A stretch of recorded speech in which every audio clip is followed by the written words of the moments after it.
শেখ হাসিনাকে আশ্রয় দিয়ে ভারত বাংলাদেশের মানুষের অনুভূতির বিরুদ্ধে অবস্থান নিয়েছে বলে মন্তব্য করেছেন জাতীয় নাগরিক কমিটির মুখ্য সংগঠক সার্জিস আলম।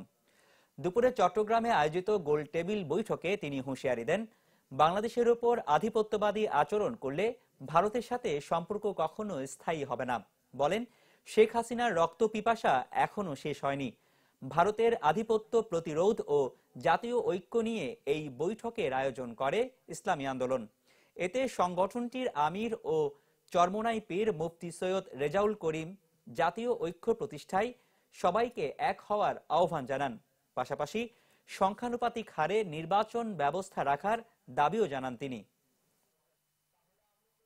আগামীর বাংলাদেশের সাথে ভারতের প্রত্যেকটি সম্পর্ক ভারত বাংলাদেশকে কাজের মাধ্যমে যেভাবে ট্রিট করছে তার উপরে নির্ভর করবে।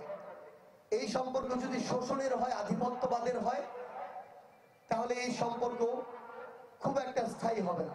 যে অনেকের তাড়াহুড়া বারবার নির্বাচনকে এমন ভাবে হাইলাইট করে, এত অস্থির হওয়া তো কিছু নাই, নির্বাচন তো দিতেই হবে। কিন্তু এখন দেশটা কোন পর্যায়ে চলছে?